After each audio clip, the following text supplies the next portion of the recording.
Salut à tous, c'est Roméo de Merci Japon, j'espère que vous allez tous très bien. On se retrouve aujourd'hui pour une nouvelle vidéo. Aujourd'hui c'est une FAQ, ça fait très longtemps que j'en ai pas fait. La dernière fois c'était vraiment longtemps, on n'était pas autant sur cette chaîne YouTube, on n'était pas autant sur Instagram non plus. Comme vous voyez, je suis dans un ryokan, donc c'est un hôtel traditionnel japonais, il y a un onsen, etc. C'est incroyable. On passera sur le bazar, hein. Mais voilà, c'est trop bien. Ce soir évidemment je dors sur un futon et je suis là pour le travail. Vous le savez peut-être, mais je travaille pour un guide de voyage en ligne qui s'appelle Voyapon.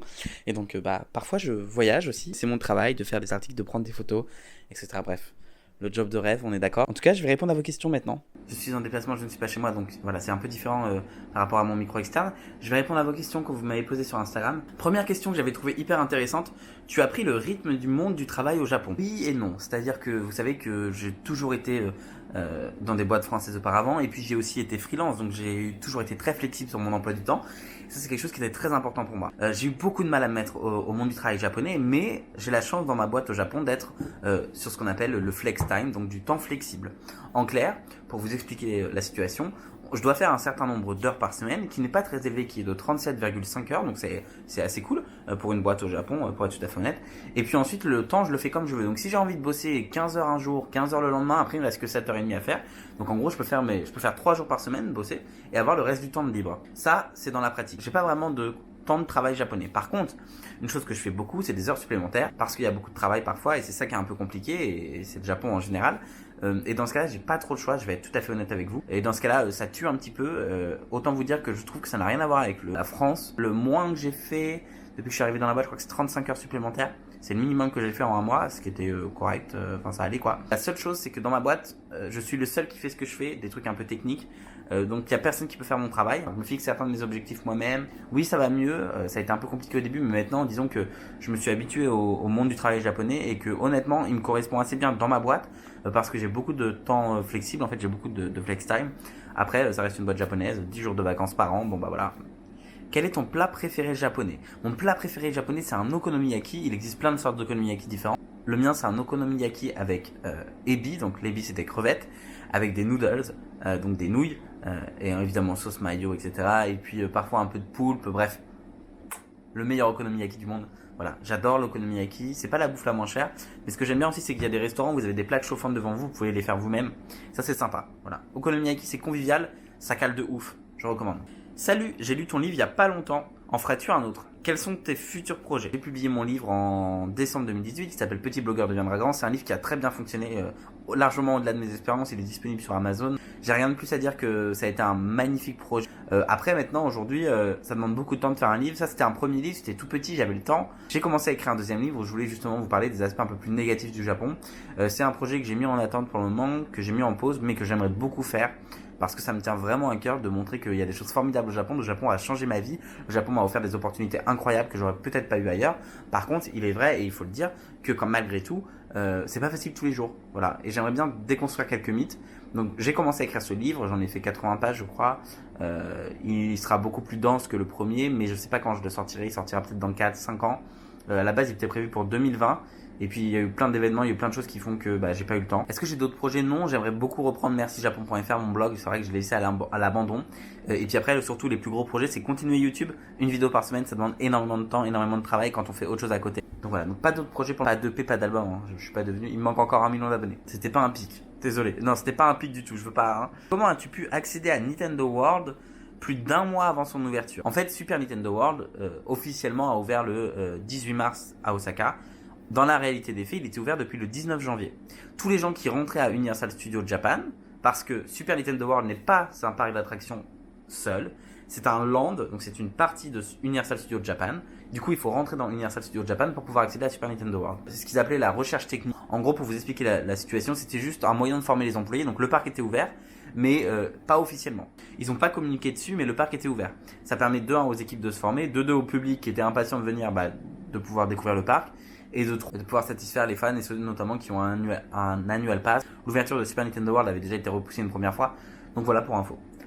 Donc en fait c'était tout à fait ouvert. N'importe qui avait un ticket d'entrée à Universal Studios pouvait rentrer à Super Nintendo World sans aucun problème. Simplement personne n'en parlait. Roméo, comment tu vas? Je vais très bien, merci, c'est gentil de me poser la question. Et on me demande ensuite quelles sont les destinations que je vais absolument visiter au Japon. J'aimerais absolument visiter Hokkaido, retourner à Okinawa, mais j'y retourne le mois prochain, là dans quelques jours en fait. Hokkaido, Hiroshima, Nagasaki, c'est mon top 3 que je veux faire. Et les dunes de sable de Totoli aussi, j'aimerais beaucoup. Voilà. Et après, il n'y a pas d'autres endroits qui me font vraiment rêver au Japon. Hello Roméo, avant le Covid, as-tu déjà fréquenté des clubs dans ton quartier ou à Tokyo? Bise. Alors ça, c'est un truc qu'on me demande, est-ce que tu sors, est-ce que tu fais la fête? Oui, je suis... Tous les jeunes ne sortent pas et font pas la fête, mais je suis assez jeune, j'ai 24 ans, je fais la fête. Oui, avant le Covid, j'allais dans pas mal de quartiers. Quand j'habitais à Tokyo, c'était Shibuya, mais à Osaka, ça dépend vraiment, ça peut être Shinsaibashi, ça peut être Namba, ça dépend d'où mes amis aussi veulent aller, mais oui, ça ressemble beaucoup à ce qu'on a en Europe. Voilà, si ce n'est une fois où je me suis fait caler de boîte de nuit parce que j'avais du parfum. Voilà, pour la petite anecdote, mais j'ai tellement de story time que je pourrais vous raconter. Dites-moi en commentaire si ça vous plaît, mais là il m'est arrivé, oui, ça m'est arrivé de me faire recaler de boîte de nuit parce que j'avais du parfum. Enfin, aux yeux du videur, ça allait pas. Pour le Nintendo World, est-ce que c'est toi ou M6 qui a pris contact lors de ton passage? Vous parlez probablement de mon apparition dans le journal de M6.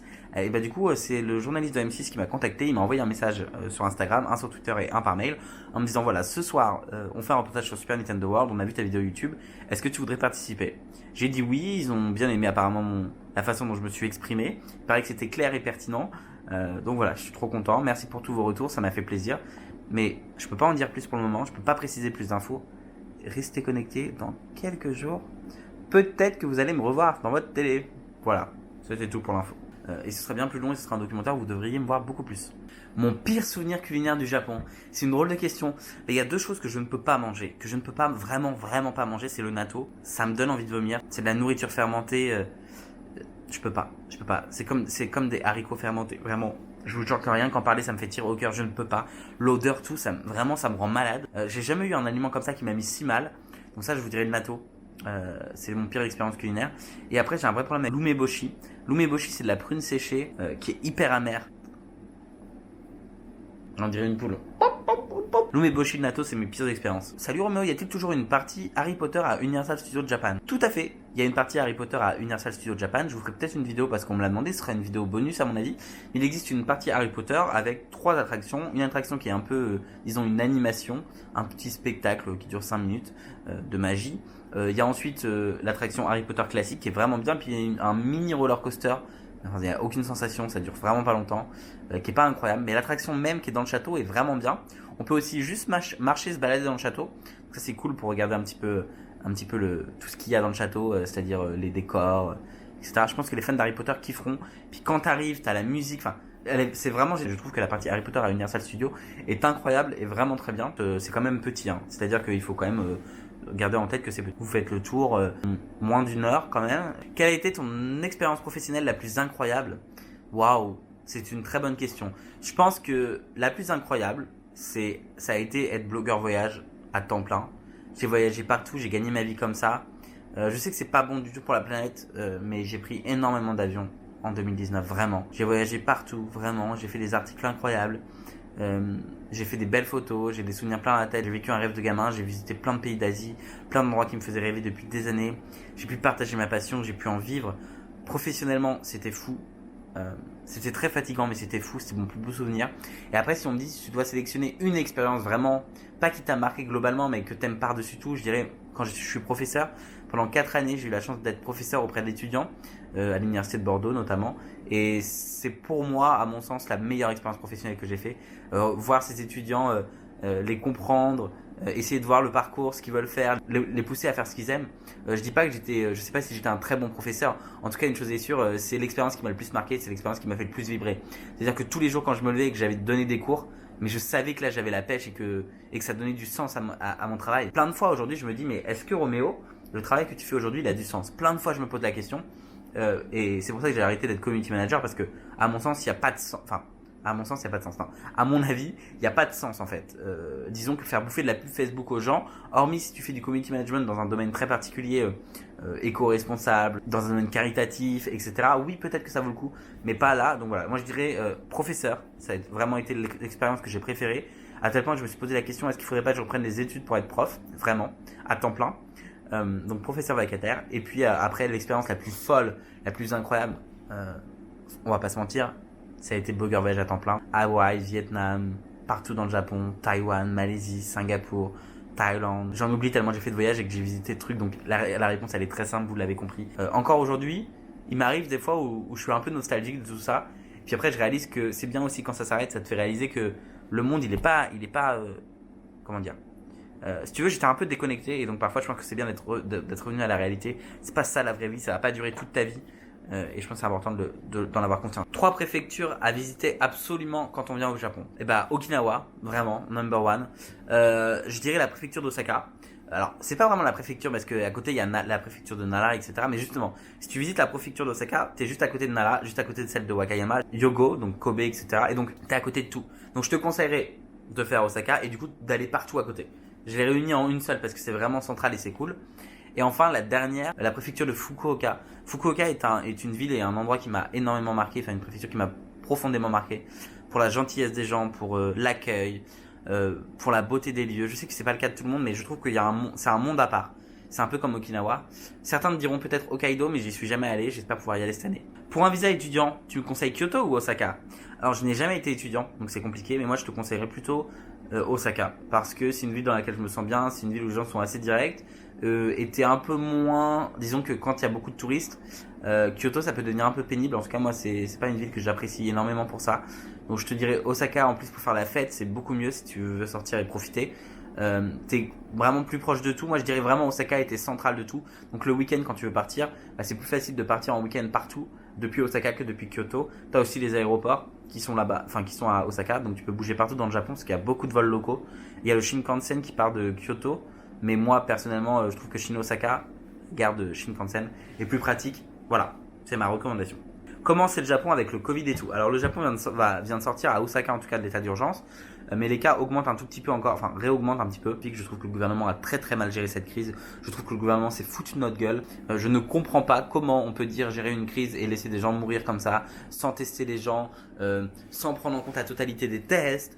Bref, il y a beaucoup de choses à dire sur la gestion de la crise japonaise et je pense que j'en ferai une vidéo plus tard. Même là sur les vaccins, ils n'ont pas été capables de faire des bons choix. Ils n'ont pas été capables. Enfin voilà, c'est pas normal. Je suis vraiment profondément choqué de la façon dont le Japon gère le Covid. Et quand j'entends les gens qui disent ah non mais le Japon il gère parfaitement le Covid, ils ont fermé leurs frontières au bon moment, non mais pas du tout. Le Japon fait n'importe quoi. Voilà. Et puis le Japon a souvent remis la faute sur les étrangers en disant mais c'est la faute des étrangers. Non, les frontières ont été fermées, c'est pas de la faute des étrangers, tu vois. Enfin c'est comme partout, mais moi par exemple c'est très rare que je vois des Japonais utiliser le gel hydroalcoolique à l'entrée des magasins. Et ça je ne comprends pas. En sortant des toilettes, bah il y en a plein qui se lavent pas trop les mains, qui se passent juste la main sous l'eau froide. Enfin, il y a plein de choses qui sont entre le mythe et la réalité. Tous les Japonais portent un masque, mais combien le portent sous le nez? C'est pareil en France, tu vois, mais il faut arrêter de dire que sous prétexte que tout le monde respecte les gestes barrières, tout va bien au Japon, c'est pas vrai. Et puis pareil, tu vois, à Tokyo, ils avaient dit non mais ça va mieux, le taux d'occupation des lits a baissé. Bah ouais, en fait ils ont ajouté des lits. Donc admettons t'as 10 000 lits au début, t'en avais 8 000 qui étaient pleins, donc le taux d'occupation c'est 80%. Puis d'un coup le gouvernement ajoute 10 000 lits, et donc le taux d'occupation il descend d'un coup. Ça veut pas dire qu'il y a moins de cas, ça veut juste dire qu'ils ont rajouté des lits. Donc en fait, c'est faire artificiellement baisser les chiffres en ne testant pas, en essayant de créer des lits. Enfin bref, c'est pénible. Voilà. Donc je voudrais pas en parler là, mais c'est compliqué. Mais ils ont fait un bon choix, pas de touristes pour les JO. Ça c'est une très bonne chose. Il était temps, je vais pas vous mentir, de se décider maintenant. Déjà avec tous les athlètes qui vont venir, ça risque d'être un peu compliqué. Est-ce que tu aimes bien les animés ou les mangas? Cette question elle revient tout le temps. Je suis désolé, pas du tout. Le seul manga ou animé que je connaisse, enfin surtout animé du coup, c'est Pokémon. Et voilà, c'est tout. Et je regardais ça quand j'étais petit, mais après, je suis pas du tout intéressé. Ça m'intéresse pas vraiment cette partie-là de la culture japonaise. Donc je suis désolé. Avec quel visa peut-on s'établir au Japon? Alors ça dépend. Si tu veux faire juste un an, tu as le PVT, Working Holiday Visa. C'est très simple à avoir. Il faut une somme minimum sur son compte bancaire et ensuite faire un programme. Je te mets des liens en description. Merci-japon.fr. J'ai expliqué comment j'ai obtenu ce visa la première fois que je suis venu au Japon. C'est un visa que tu peux obtenir que si tu as entre 18 et 30 ans et tu peux ne l'obtenir qu'une seule fois dans toute ta vie. Donc après, malheureusement, une fois que tu l'as utilisé, au bout d'un moment, tu dois quitter le territoire. Après, tu as le visa étudiant. Là, il faut avoir beaucoup d'argent sur ton compte bancaire et puis pour payer l'école, c'est très cher. Mais tant que tu payes, bah, tu pourras avoir un visa. Tu as le visa de travail qui est un visa qui est quand même assez intéressant parce que c'est pour tes compétences, c'est pour travailler au Japon, ça peut être cool pour toi. Et le dernier visa, alors après, il existe plein d'autres visas. Visa culturel, etc. Le mieux c'est d'aller sur le site de l'ambassade parce que là ce serait trop long. Et puis il y a aussi le visa époux si jamais épouse si jamais tu te maries avec quelqu'un de nationalité japonaise. Voilà. Pourrais-tu nous aider pour nos futurs voyages à Tokyo? J'aimerais beaucoup aider tout le monde, mais j'ai beaucoup trop de questions sur Instagram notamment. Et faire des itinéraires complets de voyage, c'est très compliqué. Faire des budgets, malheureusement, je ne suis pas trop une agence de voyage et j'ai pas le temps pour ça. Alors évidemment, si vous me posez des questions, je répondrai avec grand plaisir. Dis-moi, est-ce que tu as des lieux incontournables à visiter, tout ça. Mais je peux pas malheureusement faire des trajets sur mesure. Est-ce que la vie coûte cher au Japon? C'est une question qui revient tout le temps, tout le temps. Il faut différencier beaucoup de choses. La vie d'un expatrié au Japon, qui souvent a un salaire plus élevé, qui souvent continue d'avoir des codes européens, donc acheter des baguettes, essayer de manger parfois européen, qui s'adapte pas totalement à la vie japonaise. Ça, cette vie-là, elle coûte parfois un peu cher. Avoir une vie japonaise plutôt classique, donc depuis qu'on est tout petit, manger japonais, cuisiner chez soi, ou parfois prendre des bento. La vie d'un touriste pour un voyage ici, là, c'est très très différent. C'est-à-dire qu'un touriste, il va aller tout le temps manger au resto, il va s'acheter des figurines, il va se faire plaisir, il va se prendre des hôtels qui sont du coup beaucoup plus chers que s'il prenait un mois de Airbnb ou un mois de... Enfin, pas vraiment d'Airbnb, mais que s'il prenait un mois d'appartement normal au Japon. Bref, tu payes pas l'électricité, etc. Enfin, tu vois, il y a beaucoup de choses à prendre en compte. Après, sur le coût de la vie, moi, je trouve honnêtement que le coût de la vie au Japon est très similaire, en tout cas, par rapport au coût de la vie en France. Mon coût de la vie à Bordeaux est assez similaire au coût de ma vie à Osaka. Les logements sont un petit peu moins chers, je trouve, à Osaka en tout cas. Mais par contre, les transports sont un peu plus chers, tu vois. Donc, ça compense, en fait. Quand j'y pense. Et manger au restaurant au Japon, ça coûte moins cher qu'en France. Donc voilà, en fait on s'y retrouve. Mais globalement, le coût de la vie est assez identique pour moi entre la France et le Japon, dans mon mode de vie actuel. Est-ce que les touristes vont revenir en automne 2021? Je suis désolé, je ne suis pas le gouvernement, j'aimerais, parce que je suis une boîte, je bosse pour une boîte dans le tourisme, hein, donc c'est bon pour les affaires, c'est bon pour le business. Je pense que ça risque peut-être d'être compliqué l'automne, ou alors seulement si la population japonaise est vaccinée, et seulement si vous êtes vacciné aussi. Alors, ça je sais pas du tout, hein, c'est des suppositions, le gouvernement n'a rien annoncé. Pour le moment, déjà, le gouvernement a fermé les frontières aux nouveaux visas de travail, aux nouveaux étudiants. Donc la priorité là, c'est pas du tout les touristes. La priorité, c'est de faire en sorte que ceux qui ont obtenu un travail au Japon puissent venir vivre ici, et que ceux qui vont commencer des études puissent étudier ici. Que ceux qui sont mariés à quelqu'un de nationalité japonaise puissent revenir ici avec un nouveau visa époux, etc. En ce moment, il y a des familles qui sont séparées. Il y a plein de gens qui ont quitté leur travail en France pour partir vivre au Japon et puis qui peuvent pas venir, voilà, parce que les frontières sont fermées. Donc vraiment, c'est très important et je tiens à le dire. Je suis désolé, mais les touristes ne sont pas la priorité du gouvernement. Moi, je tablerai plutôt sur 2022, début 2022 pour être sûr, et peut-être même mi-2022. Voilà. Mais encore une fois, il n'y a pas d'information officielle. Ici, on n'est pas au courant. Donc il faut attendre. Je sais que c'est compliqué, certains veulent venir vite, mais malheureusement c'est pas possible. C'est quoi ton produit dérivé préféré japonais? J'ai pas vraiment de produit dérivé japonais préféré. Par contre, si vous parlez d'une boutique que j'aime bien, j'aime beaucoup les Pokémon Center parce qu'il y a plein de produits uniques japonais. Et autre chose que je trouve vraiment cool, c'est tous les stores Ghibli. On dit Ghibli d'ailleurs au Japon, on dit Ghibli, mais c'est tous les stores Ghibli que je trouve vraiment passionnant, enfin que je trouve trop cool pour les produits dérivés, mais c'est cher. Et puis après, c'est tout. Je suis pas un gros fan d'anime et de manga, mais je trouve que la culture pop japonaise est hyper intéressante et la découvrir dans les magasins qui sont assez populaires ici et dans les boutiques, c'est top. Peux-tu me dire quand les cerisiers arrivent en fleurs au Japon, à Kyoto et à Osaka? Et as-tu pu te baigner lors de ton voyage à Okinawa? Bonne continuation. Alors, on peut jamais vraiment savoir quand les cerisiers seront exactement en fleurs à Osaka, à Kyoto ou ailleurs au Japon. Pour information, nous on a Météo France en France qui nous donne la météo, etc. Au Japon, ils ont donc du coup l'Institut national de la météo japonaise qui tous les ans publie une carte avec toutes les régions du Japon et qui dit à tel endroit, à tel moment, les cerisiers seront en fleurs ou en tout cas ce sera les sakura. Voilà. Mais ça change tous les ans et ça dépend de plein de choses. Ça dépend du climat, ça dépend s'il a fait froid dans l'année, ça dépend de s'il a plu, bref. Et du coup, on peut pas vraiment prévenir en avance. Après, si jamais tu es au Japon, quand il y a les sakura, ça commence au nord et ça descend ensuite. Donc moi, ce que je te conseille, c'est éventuellement d'aller regarder au nord les sakura et puis ensuite de descendre au sud. Comme ça, si tu es là 15 jours, tu vois, tu peux suivre tous les sakura et toute l'évolution. Mais là, cette année, par exemple, à Osaka, pour vous donner un exemple, mais ça veut pas dire du tout que l'année prochaine sera pareil, le pic de floraison, il est le 25-26, selon les parcs, selon les endroits. Le 18 mars, j'étais dans le parc qui est le plus connu à Osaka pour les cerisiers en fleurs, il y avait actuellement aucune fleur. Est-ce que j'ai pu me baigner à Okinawa? Je suis pas allé me baigner à Okinawa du tout. J'y étais pour revoir un pote et pour me balader, j'ai pas eu le temps de me baigner, mais je pars à Ishigaki en avril et s'il fait beau, évidemment je me baignerai. J'adore me baigner à Okinawa, l'eau est souvent très chaude. Pour info, Okinawa c'est la préfecture qui est tout au sud du Japon, c'est des îles paradisiaques qui sont pas très loin de Taïwan. Donc voilà, le climat il est beaucoup plus humide, beaucoup plus chaud. C'est des îles paradisiaques quoi. Moi quand j'y étais il faisait 23 degrés, est-ce qu'on se baigne à la mer quand il fait 23 degrés en France? Pas forcément, là c'est pareil à Okinawa, même si l'eau est un peu plus chaude. Salut Roméo, merci de nous faire partager tes aventures au Japon à Osaka, c'est inspirant et léger, c'est super. Pour ma question très importante, j'ai prévu un voyage au Japon en novembre, cela sera-t-il possible? Que savons-nous de la vaccination et de l'entrée des touristes sur le territoire japonais? Calendrier de vaccination, passeport vert, quarantaine. Pour le moment, le Japon a mis en place une quarantaine pour les gens qui ont un visa, qui sont résidents au Japon ou les Japonais qui reviennent. Pour info, un Japonais qui arrive au Japon doit avoir avant son arrivée un test négatif PCR de 72 heures minimum. Ensuite, quand il arrive, il est testé. Il est testé par un test salivaire. S'il est négatif, il est isolé dans un hôtel pendant 3 jours. Ça, c'est les nouvelles règles. 3 jours après son arrivée, c'est un hôtel choisi par le gouvernement. 3 jours après son arrivée, il refait un test. À ce moment-là, s'il est encore négatif, cette personne-là peut aller se confiner dans un Airbnb, dans un hôtel, où il veut, mais il faut qu'il reste confiné pour un total de 11 jours supplémentaires. Ça, voilà. S'il est testé positif à l'arrivée, il est directement mis dans un hôtel et il va rester 14 jours au Japon dans un hôtel et il pourra sortir que quand il ne sera plus positif. Pour les gens qui reviennent, c'est des règles qui ont changé très récemment. Il y a plein d'applications à installer, il faut envoyer des messages pour dire comment on se sent, il y a la localisation pour prouver qu'on respecte bien la quarantaine, etc. Bref, le Japon a durci ces règles-là pour les résidents qui rentrent, c'est-à-dire qui étaient à l'étranger et qui rentrent chez eux au Japon, et pour les Japonais qui rentrent. Voilà pour cette partie-là. Pour la partie passeport vaccinal, pour l'heure, le Japon n'a rien dit. Donc on ne sait pas si le fait d'être vacciné pourra permettre l'entrée au Japon. Le Japon a une population très vieille. 25% de la population japonaise a plus de 65 ans, ou 70 ans si je ne me trompe pas, donc plus de 65 ans je crois. Ça représente plus de 30 millions de personnes. C'est comme si la moitié de la population en France avait plus de 65 ans.